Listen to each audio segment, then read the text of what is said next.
5 or fewer minutes. I'm a strict taskmaster, so I'll be timing everyone and I'll break the book out. But here's the thing, I'm going to give you 6 minutes.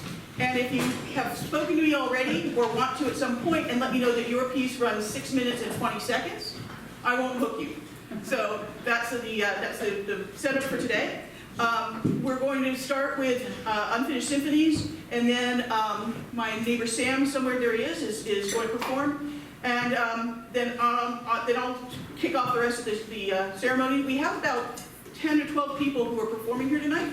I'm just going to ask, we don't have an order, so I'm just going to, after the first 3 or 4 people who we do have an order, I'm just going to say who would like to perform next. Is that fair for everybody? You can object now.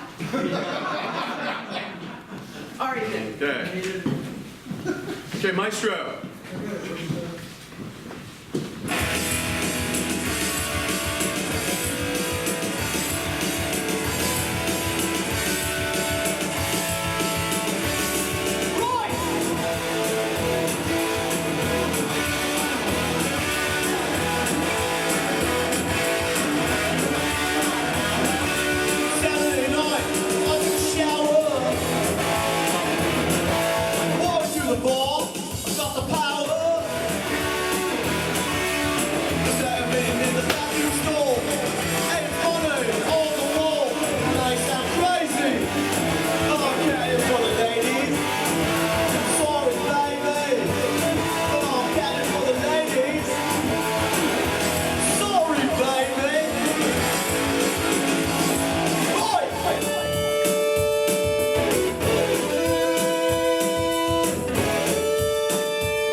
Thanks. I'm not sure what that means.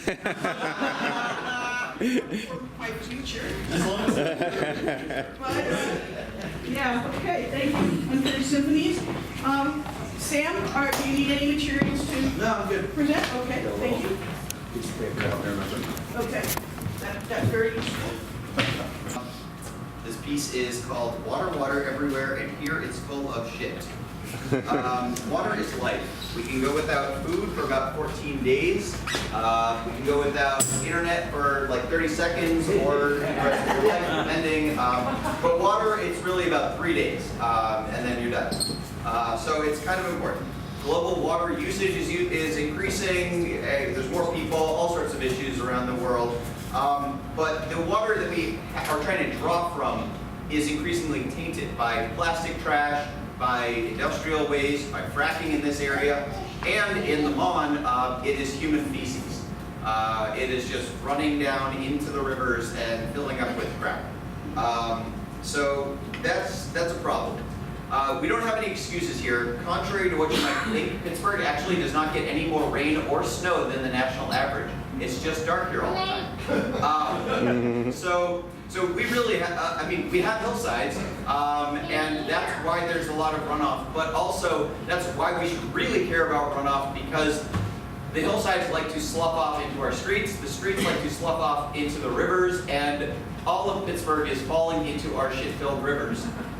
So to avoid a future where 5 years from now, all of Pittsburgh slides down into these shit rivers, what can we do?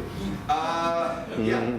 So the brief answer is plants. Plants really solve a lot of our problems. The big one is they help the water go somewhere other than into our sewers and into the rivers. We've had 49 days where our sewage system overflowed in the past year, costing us a crap ton of money, as it were, and releasing 9 billion gallons of raw sewage water into our rivers. So that's gross. Even if we spend the proposed, I think, $2 billion to fix that, we're still going to be pumping like 2 billion gallons into the river every year. So plant plants, think about where your water goes, think about all these other options. If you have any other questions, like PGH2O has a lot of options, and the sewer shit shows you where your shit is going to end up. So if you're ever curious, there's a lot of info out there. Avoid the shit rivers. Thank you.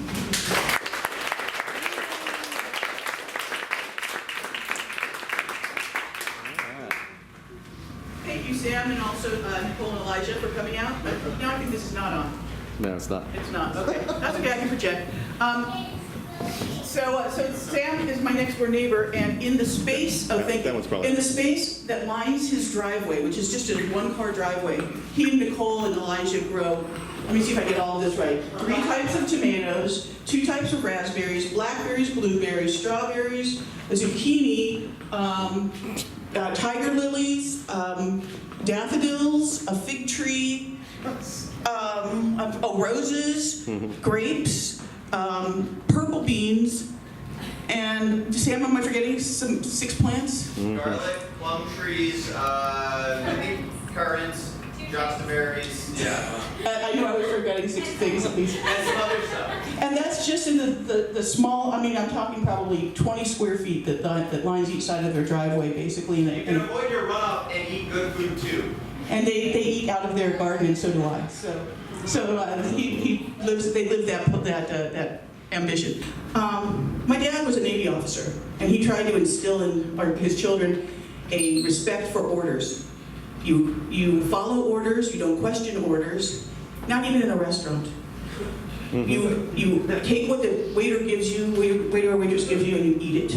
I once asked what was in the coleslaw at a particular restaurant. My dad was livid. He said, you order the damn coleslaw, they bring the coleslaw, you eat the coleslaw, the end. My mom questioned the world order. She didn't question orders, but she questioned the world order. When Dad came home from a tour of duty overseas, all the families would go meet the ship. And there was a landing plank that the sailors would appear at the top, and they appeared in rank order. And then the wives would run up the plank to hug their husbands in rank order. My mom never waited. She was the first one up the plank every time. So she instilled in me and her kids a questioning of the way things are today. So I'm going to deviate from Rob's instructions. I'm instead going to tell you something about the future that I do know. It will be true in 5 minutes. It will be true in 5 years. 2 things. Number 1, if you don't ask, the answer is always no. You have to ask, and sometimes ask means demand, negotiate, organize, but you have to do it, or the answer is, by default, no. The second thing I know is that if you don't take a risk, nothing changes. You may fail, but you already have, because you haven't even tried. So I'm hoping that, as we've seen from our first 2 futurists here, that people today, this afternoon, ask and take a risk. Up next, we have tentatively a convenience. I told you so. In the future, a rich couple will sell this building, thusly selling out an entire hard-working community just to make themselves richer. In the future, I will sit on the audience and wildly applaud myself.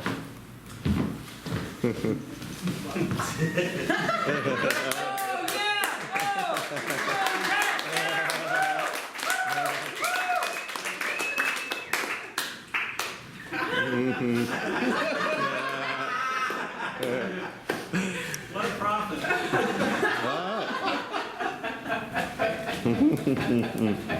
Thank you, Ted.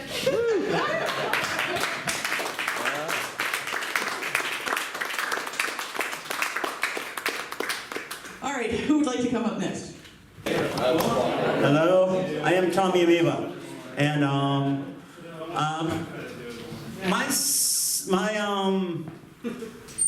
my 5 minutes isn't about what I feel about the future. There is no I in future, but there are 2 yous. So, and anyway, this is a song that I wrote long ago, based on a science fiction's movie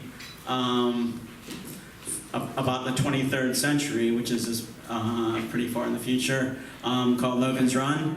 But I kind of made it about what I was going through at the time. I was living at home and I wanted to escape the domes. So that's actually what the song is about. I don't know if people knew that about the song. But this is called City of Domes, and let's see if this works. Hit it.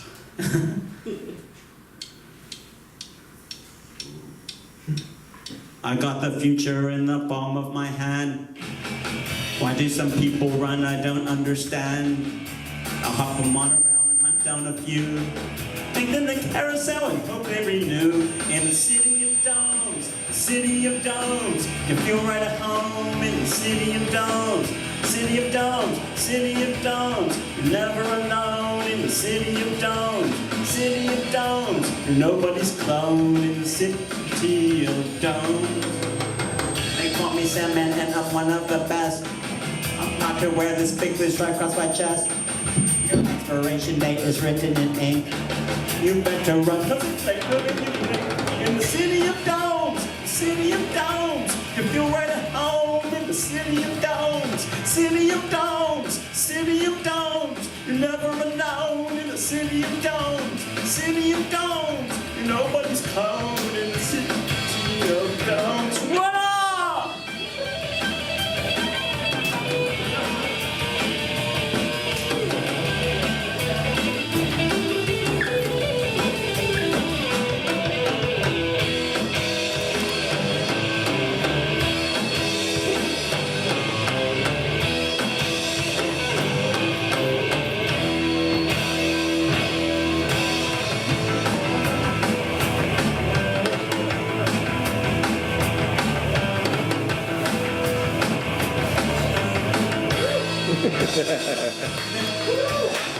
I've never been outside the city of Downs.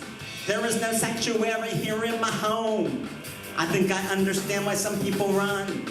I might just try it cause it looks kind of fun. In the city of Domes, the city of Domes, you feel right at home in the city of Domes. City of Domes, city of Domes, you're never alone in the city of Domes.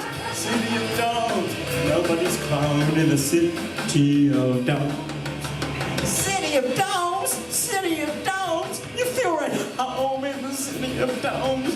City of Domes, city of Domes, you're never alone in the city of Domes.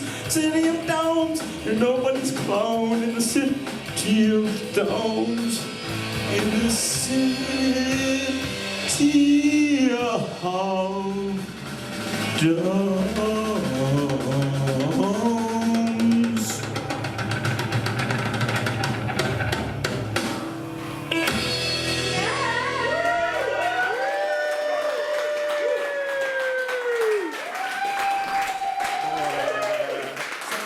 Rule me out. I think I need to be squeezed in the back room. Will you walk in the house? I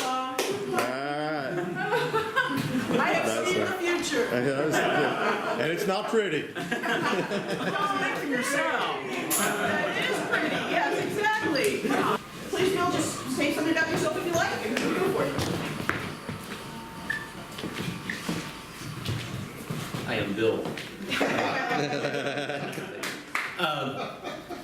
I'm sorry for making you follow that. I say, other than following Tommy Amoeba, things that I fear are following Tommy Amoeba on stage. So one of the things I fear about the future is all the predictions about it, like people actually making very specific predictions about the future. And when I think about predicting the future, when I was thinking about this event, two things came to mind. The first one was a book from 1999 called The Dow 36,000. Does anyone remember this book? It came out. It was a book co-written by an economist named Kevin A. Hassett. And the idea was, this was in 1999, remember, that the Dow Jones Industrial Average was going to like triple in the next 3 years. And eventually it was going to explode and very, very quickly, like in a very few number of years, by the early 2000s, be at 36,000. Now, obviously, many people here, I'm sure, share my belief that the Dow is not a very good way to measure either economic progress or progress of any kind. Nonetheless, I felt the sort of the arrogance of these kind of predictions, and plus the fact that they're sort of predictions that are made to, make money for commercial purposes themselves, all found very, very annoying. I think that the point here, I think, is that, of course, the Dow is still nowhere near 36,000. Very shortly after this prediction was made, it actually fell to, dramatically low levels. The other point is that this fellow, Kevin Hassett, who co-wrote the book, does anyone know what his latest job was? He was the chairman of Donald Trump's Council of Economic Advisors. So it's true, white men do fail up. The point is that the future is impossible to predict, I think, at least in terms of that. I mean, there are certain things, obviously, like climate change is a very big fear and concern of mine about the future. But the way, and it's climate change obviously is outstripping also the way the speed at which the climate is changing is outstripping even scientists' predictions about how bad it's going to be. I feel like the way to handle the future is to treat the present better. Which goes along actually with Sam's point very well. The other thing I think about when I think about predicting the future is this short story by Jorge Borges. This story called The Secret Miracle. Does anyone know this story? So it's a story about a Czech playwright who was sentenced by the Nazis to die by firing squad. And he's in prison, and I'm just going to read you one paragraph of this. It's really a beautiful passage. His name is Hladek. Hladek's first reaction was simply one of horror. He was sure he would not have been terrified by the gallows, the block, or the knife, but to die before a firing squad was unbearable. In vain, he repeated to himself that the pure and general act of dying, not the concrete circumstances, was the dreadful fact. He did not grow weary of imagining these circumstances. He absurdly tried to exhaust all the variations. He infinitely anticipated the process, from the sleepless dawn to the mysterious discharge of the rifles. Before the day set by Julius Rothe, he died hundreds of deaths in courtyards whose shapes and angles defied geometry, shot down by changeable soldiers whose number varied, and who sometimes put an end to him from close up, and sometimes from far away. He faced these imaginary executions with true terror, perhaps with true courage. Each simulacrum lasted a few seconds. Once the circle was closed, Jaromir returned interminably to the tremulous eve of his death. Then he would reflect that reality does not tend to coincide with forecasts about it. With perverse logic, he inferred that to foresee a circumstantial detail was to prevent its happening.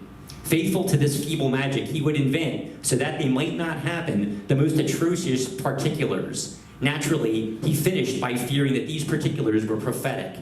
During his wretched nights, he strove to hold fast somehow to the fugitive substance of time. He knew that time was precipitating itself toward the dawn of the 29th, March 29th, the date of his execution. He reasoned aloud, I am now in the night of the 22nd. While this night lasts, and for 6 more nights to come, I am invulnerable, immortal. His nights of sleep seemed to him deep dark pools into which he might submerge. Sometimes he yearned impatiently for the firing squad's definitive volley, which would redeem him, for better or for worse, from the vain compulsion of his imagination. So I thought that was a great concept that, you know, if you could think of all the possible variations of the future, because it never happens the way you think. If you can think of them all, then it won't happen. But I would like to dedicate the last line of this story to faithless predictors of the future, such as Mr. Kevin A. Hassett. The last line of the story is, Jaromir Hladek died on March 29th at 9:02 in the morning. Thank you very much.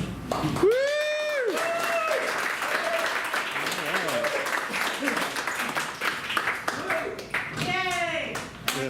I think Bill came up with that on his way over here, so thanks, Bill. Who's next?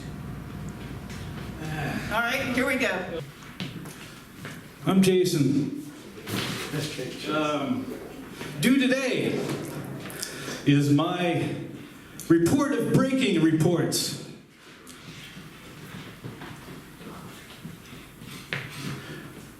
For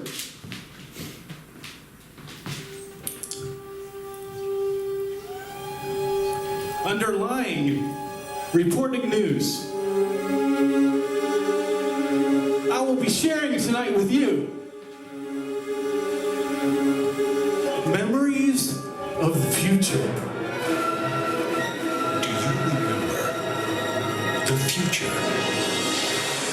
Do you remember the future?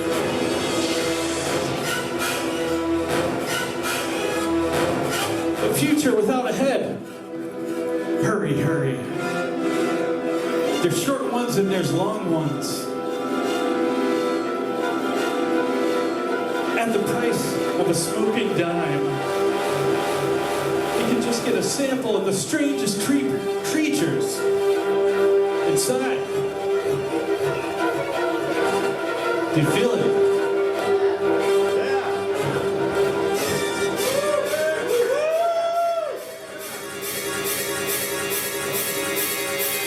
And remember, no two snowflakes are alike. We got the most amazing people on the planet. Look at it in all of its glory, all of its humility, in all of its devastation. Robotic tentacles, grasping fury. And I think I'm partially gaining some attention. You got to hold on to your future like it is the peace of your own existence. Don't worry so much. How many books are sleeping tonight at numerous public libraries? Will you be the being to be trapped next in the guillotine? Down they go, up and down, around, nowhere in a hurry, action. No matter what, no matter how they land, it's as long as it's action. Standing on your head, see the world in a new sight. Some scream, some grow pale, but everybody shouts. It never goes to an end, never seems to end. Plus, twists and twists at the last happy landing. Oh, where have we been? Have you ever picked out a number that spikes your fancy and looked at it out in your environment? Try it out. You'll see it everywhere. Everywhere you look. If there's any ways to sum up this,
thank you.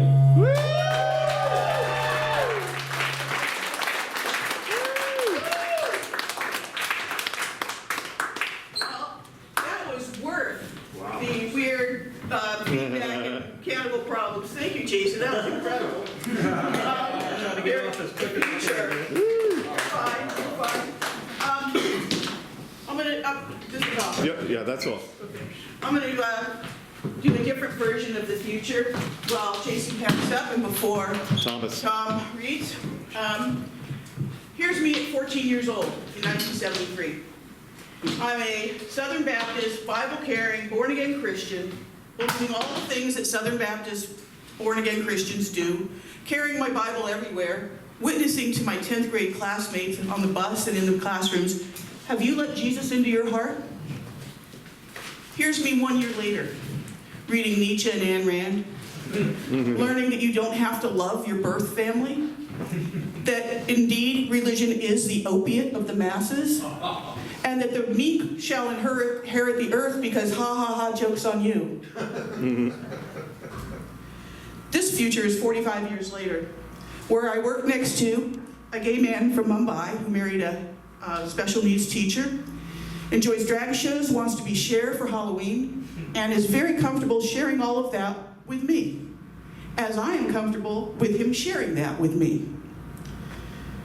This is a future where we don't ask women when they're getting married and having children, and whether they're children with her or him are their biological children, and not staring when they're clearly not. That was not my childhood in 1973. This is the future where my own children are older than I was when I got married, where I've buried both my parents and a sister, and where my husband of 32 years has organized this show.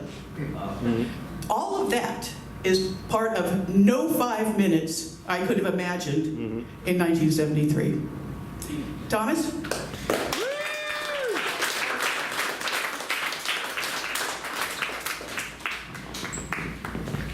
It's one of them future anxiety ones. It's local. It's near future. The email read, "Dear colleagues, we are pleased to announce that the IT department of Big State University will soon begin piloting a remote work program for staff whose duties do not require a physical presence in the office. In addition to providing convenience, flexibility, and possible savings to eligible employees in the form of reduced commuting, this will also allow the department to continue to grow while freeing up valuable real estate. Participation will be offered at the department's discretion to individuals who demonstrate a strong work ethic and the ability to work effectively without direct supervision. Employees whose job responsibilities involve regular customer interaction, frequent meetings in non-ITD of BSU locations, or work on physical infrastructure may not be permitted to work remotely. We look forward to sharing additional information as details are finalized and expect the program to begin within the coming months. In the meantime, we welcome your feedback and encourage you to share your thoughts with your supervisor. Regards, etc.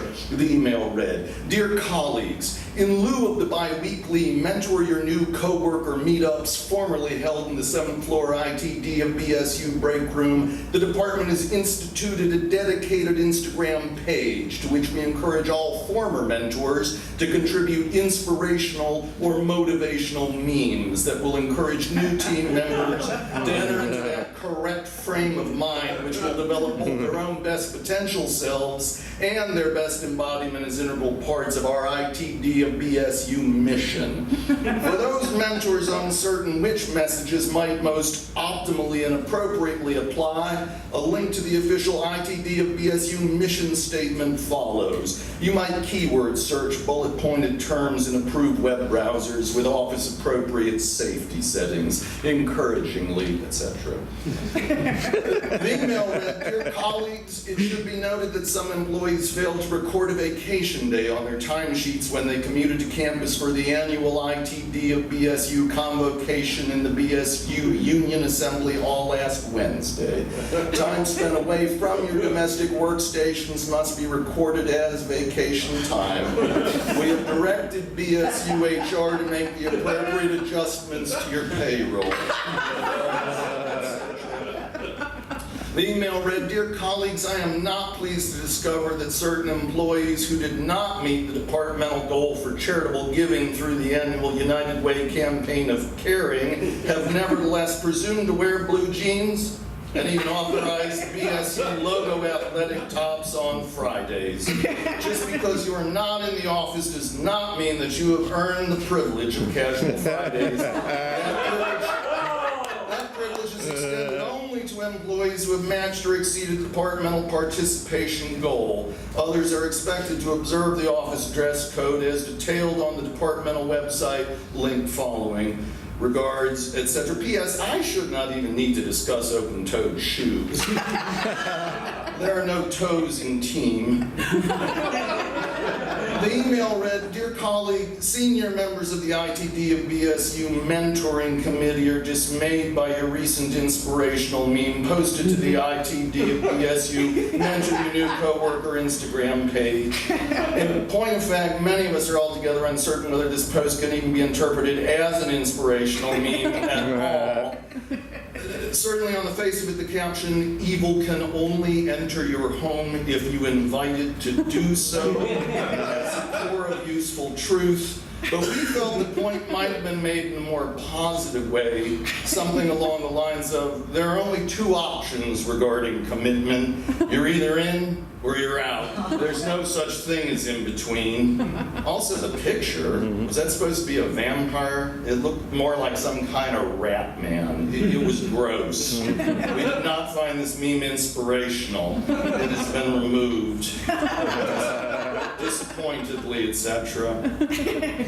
The email read, "Dear colleagues, in the interest of allowing BSU to continue to grow while freeing up valuable real estate, remote employees will be expected to house undergraduates for whom dormitory space is presently unavailable. I believe that you'll agree that sleeping on the sofa or having your own children camp out in the backyard so as to free up bedroom space represents a modest but appropriate contribution that our team members can be expected to make for the overall good of the BSU community, a community of which you yet remain members. Participation has been offered at the department's discretion only because you have demonstrated a strong work ethic and the ability to work effectively without direct supervision. Moreover, the 3 meals per day that you already prepare can be shared with your new community members, offering flexibility and possible savings to you. Regards, etc." The email read, "Dear colleague, The rice and beans that you are feeding the undergraduates for whom you have accepted responsibilities simply will not do. Neither your own vegetarianism nor your irrelevant allusion to global warming bears even the slightest notice. Had you checked the box for religious exemption, the Office of General Counsel makes reasonable allowances. For idiosyncrasies and other antisocial crotchets, however, there is no provision in this institution. It's a university, not your personal playground. I expect to hear satisfactory reports of breaded chicken sandwiches and tater tots if you're not to be found in violation of the contract that you willingly signed. Also, the fan is not air conditioning, nor is a clothesline a tumble dryer, regardless, etc. The email read. Your continued annoyance of legitimate residents of your domicile enjoins me to request your immediate removal from the property. I've already sought binding arbitration from the relevant committee in accordance with your contract. Please find attached notice of your removal. Because you voided your rights to your remote workstation, you must immediately return all departmental supplies. That's the stapler, the adding machine, the paper clips, and the gum band. They will be expecting this office no later than the end of business today. Meals are no longer to be provided at your discretion and convenience, and those chicken sandwiches and tater tots must now be available between the hours of 7 and 9, 11 and 1, and between 5 and 7. A copy of this correspondence will be placed in your permanent file, dismissively, etc.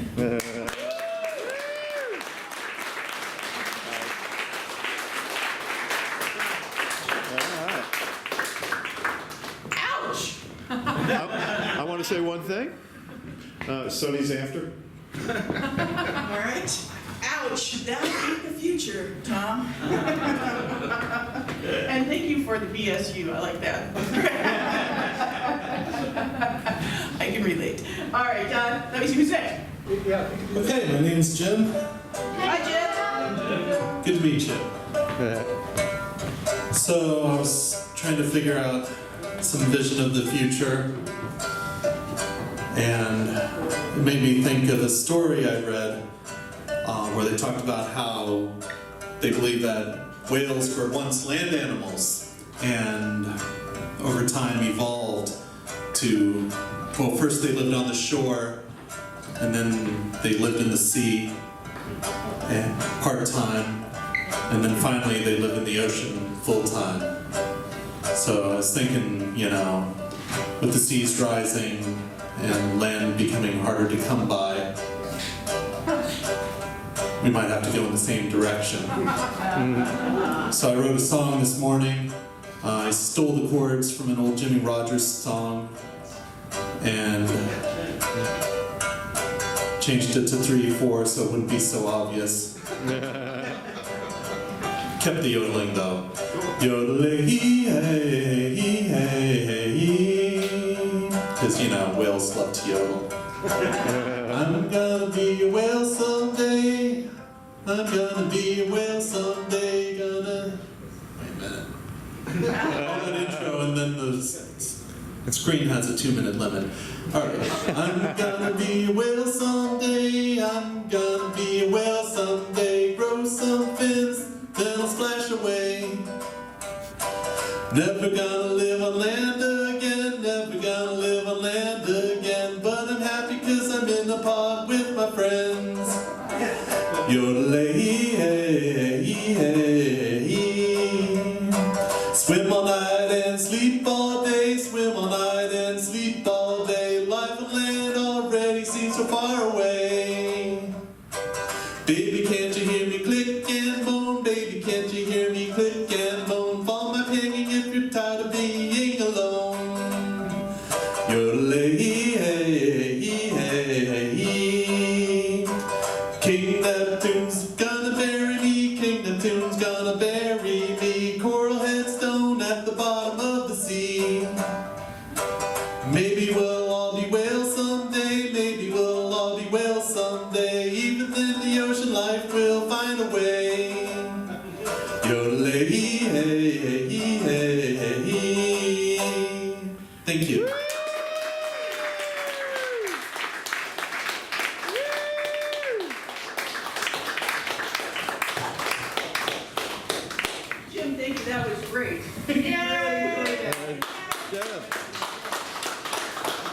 I never saw that instrument that far before, or that color. Steve, are you ready? Yeah. Okay. Steve Pellegrino's going to go next. You've heard of surround sound, from the surround audience. Okay, that's where we start. When I hear the future, I think of Nostradamus, so I went to an occult store and found a special book written by him. And I figured I'm going to look under Democratic nominees for 2020. And as I went through, there was something wrong with every one of them. So Nostradamus says, because of your conscience, you cannot vote for any of them. So I had to move on. And then I decided perhaps I would look into this statement that I read that if the people of the world ate only chickens and pigs and not bovine meat, we could reduce our carbon footprint by 47%. And you could still have your Prius and your solar power. So I figured that's really not going to go anywhere. So I decided this evening I'm going to talk about Chessie. Chessie was my neighbor. Chessie was the youngest in a family of 16. Chessie volunteered for World War II and worked on the howitzers. So when Chessie came home, Chessie was shell-shocked.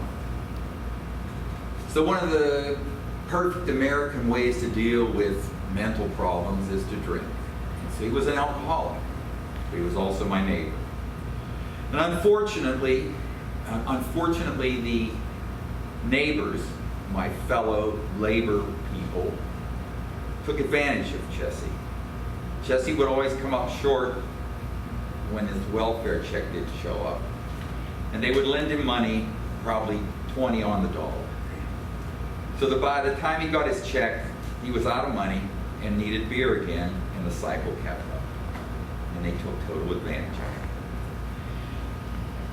it. On Chessie's mother's deathbed, she promised him, made him promise, to go retrieve his sister who was in a mental institution. So this is back in the day. Chessie hopped in the car, drove to the mental institution, grabbed his sister and brought her home. His sister, though she was probably in her 70s, dressed very punk. She cut her own hair, so in the late 70s, early 80s, and her attire, she was like totally punk. Every morning she would come out and hang rags on the line to dry.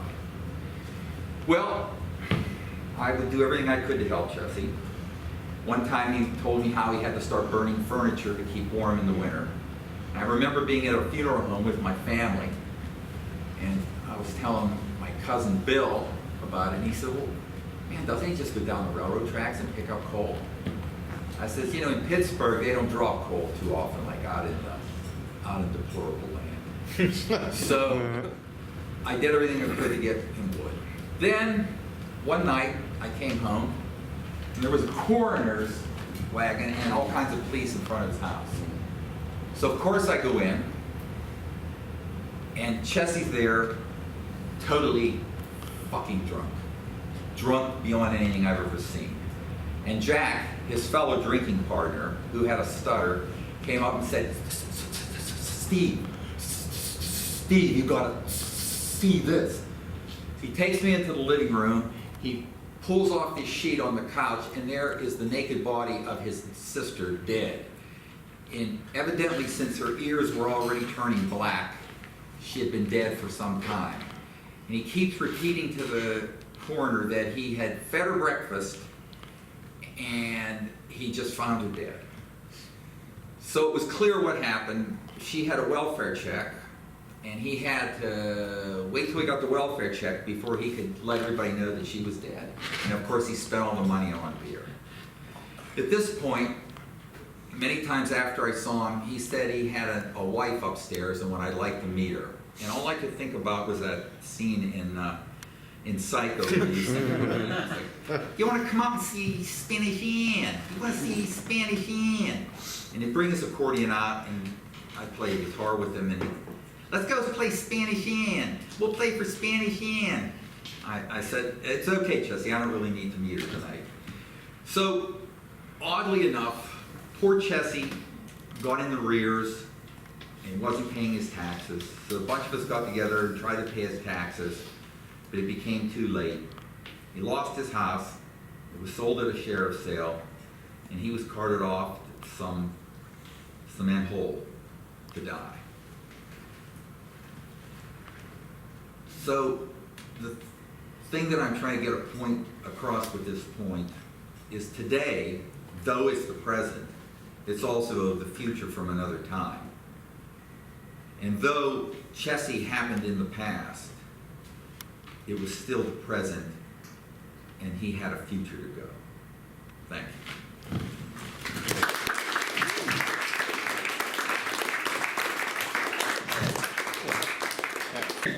Well, the future is death. That is correct. So thank you for that, Steve, that grim reminder. Sean, are you ready? Yeah. Okay, come on up. There's that thunderstorm. It's raining. Oh, nice. Perfect. Perfect.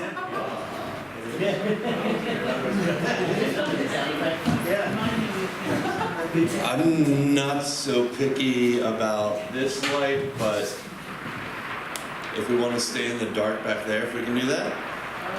All right. It's applause, Sean. I love the sudden backdrop. My name's Sean, if you haven't caught on. I've struggled with how to grapple with the future. Ooh, I need some light up here, though. That'll do. Obviously, we're not controlling the lights all that well. Yeah, we cannot deal with the... Light back here somewhere? That was on. Yeah, we had lights on. Oh, that's fine. Okay. If that's We not- might have to turn the house lights on to have some light Yeah, maybe. consistently. Yes. All right, no, that's fine. There you go. There we All go. right, that's fine. I've struggled to consider what the future is, given that KFC in Pittsburgh recently released donut chicken sandwiches. So I've reorganized and completely reimagined this presentation about this is the third time. So we're going to do like a guided meditation. So I'm going to need some audience participation here where I just want everyone to sit back. Go cross your legs, uncross them, whatever you need to do. Lean back, listen to this lovely backdrop here of the water falling. Close your eyes. Ignore these lights that are changing. And just fall into the closed eye space. And I'll lead you on for the next couple of minutes here. You begin somewhere nearby, a coffee shop, a bar, a library, somewhere you're comfortable. It's late, and you're preparing to leave. When you exit, there's no one around. It's dark, quiet, no cars. And as you begin walking, the only noise you hear is the hum of the streetlights. And if you turn your ears just right, what may be a tiny voice, but too far off to understand. The air is hot and thickly humid. You think about a time in your childhood where it surely was hotter, but you simply didn't care. The further you walk, the fewer streetlights there are. And as you continue walking down the street, the smaller the city gets behind you. In no time at all, you've passed the final streetlight, and the city is nowhere in sight. You continue on in increasing darkness, and the road eventually gives way to a grassy field, and crickets chirping. Your eyes are adjusting to the dark.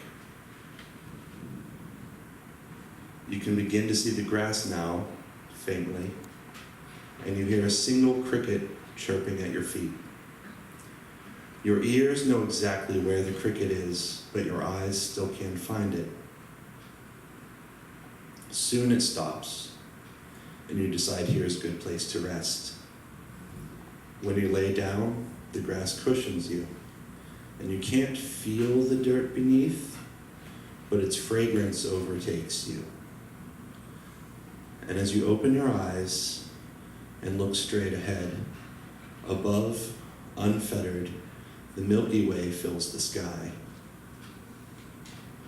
At first you think, I must get home. I'm awake. Tomorrow I will wake up early. Tomorrow I will go to work. Tomorrow I will. But then there is a cooling breeze that sweeps across you.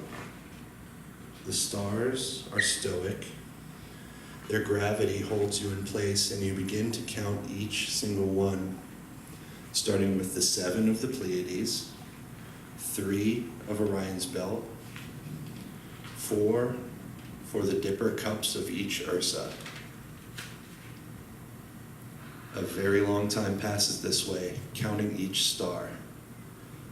And then you realize at some point, you don't recall when, the earth beneath you has disappeared and drifted away, leaving you in space. You remain motionless, the Milky Way still staring you down from above. You realize some of the stars you counted are no longer there, so you start again. This time 5 in the Pleiades, 2 for Orion's belt, 2 for Ursa Major, 3 for Minor. And each time you notice a star missing, you feel the need to keep restarting your count, until eventually the sky has become sparse enough that now you don't count the stars that are there, you count the stars that are disappearing. As you watch, the Milky Way grows dimmer and colder.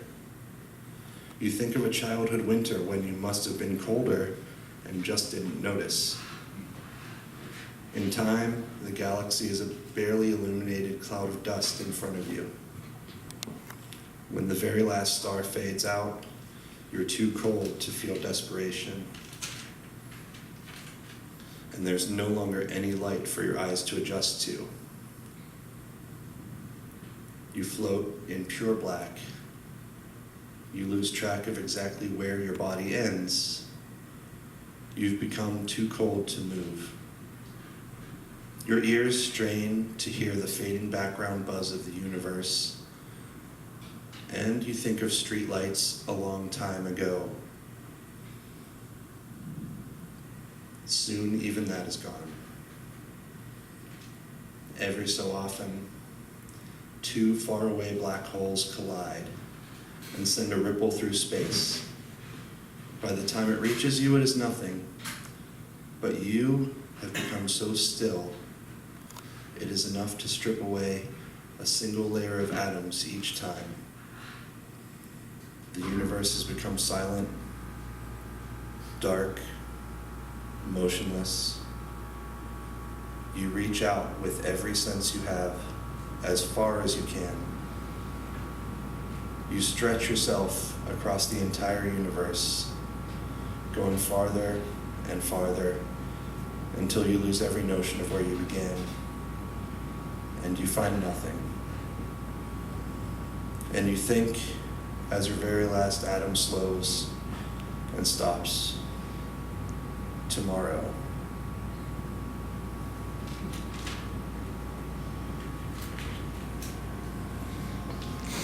You can wake up now.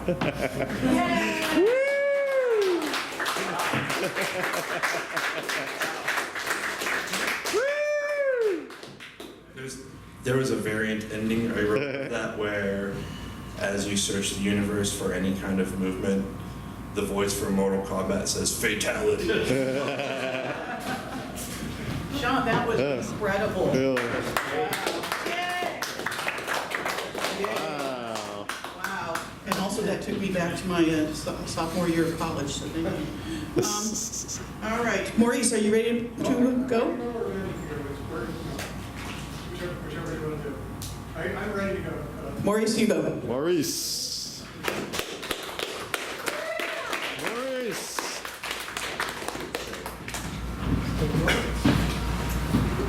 Maurice. A lot of people, I'm Maurice Ricard. A lot of people have made predictions about the future, and rather than make my own, I compiled a number of predictions from other people.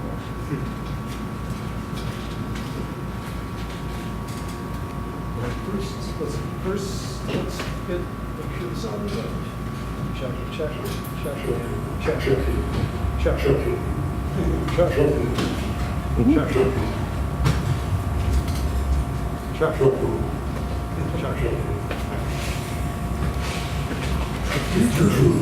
Will be personalized.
Robotic.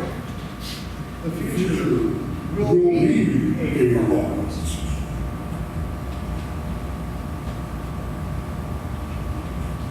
The future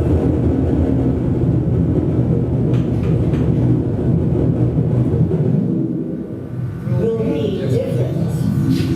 The future will be circular. The future will be repeated. The future will be quiet.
The future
Wow.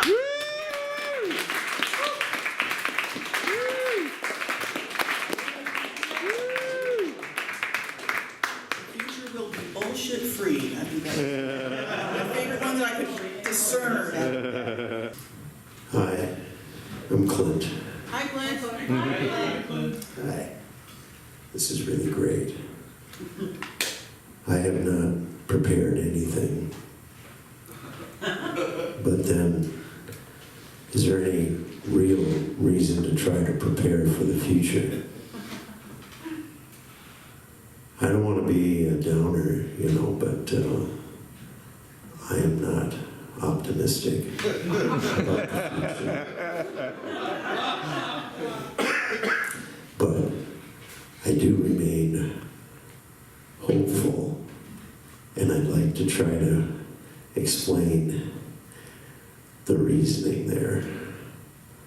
Somebody once said that optimism is something that you can have that's based on some reason. So you can be optimistic about the future if some facts or ideas lead you to that conclusion. And of course, hope doesn't require any of that. Hope exists when there's nothing else. Hope is something that you can have in the most dire of circumstances. I'm a musician, and music is the great love of my life. And music, for thousands of years, was something that was communal, something that was spontaneous, something that was empathetic, something that was organic, something that was emotional, something that we all shared in the moment. And I worry that we may be losing that. So I'm going to do a spontaneous piece I call Lament for the Future.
one of those nocturnal combinations. Yes, it does.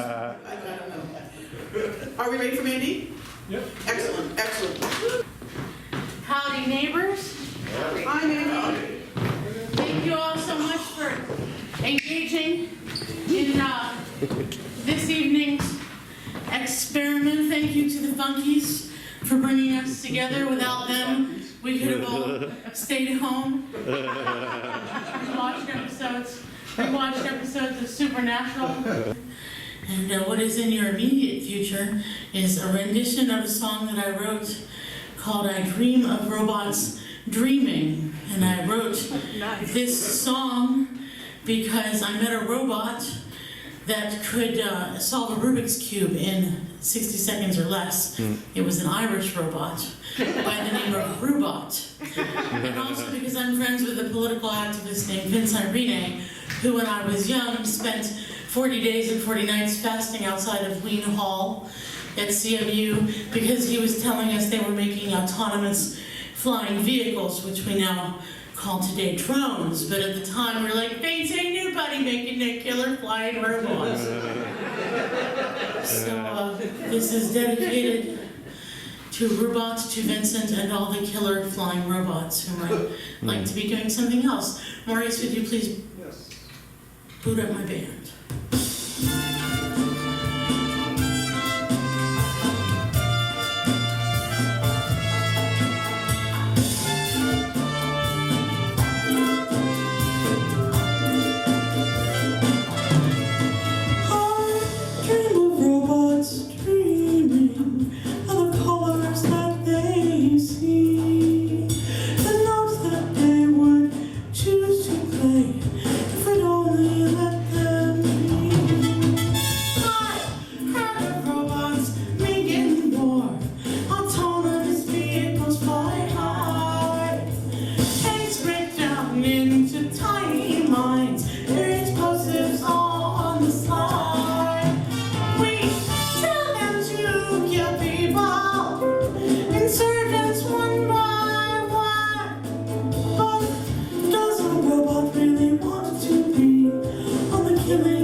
What colors do they see? What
riff here.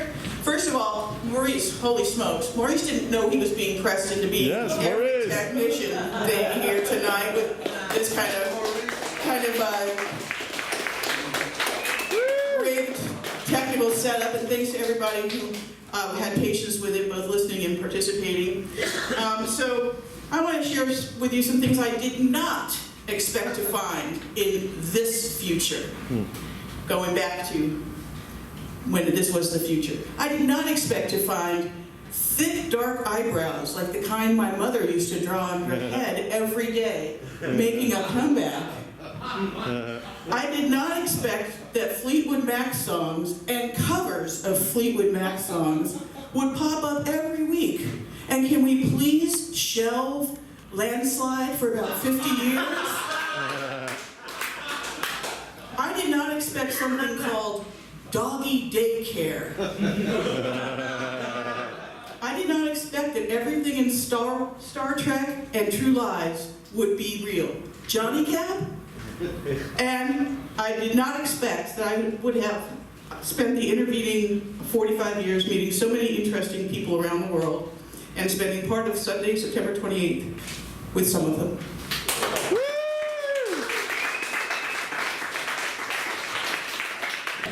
So we make any money? Some money. I wouldn't get your hopes up about it.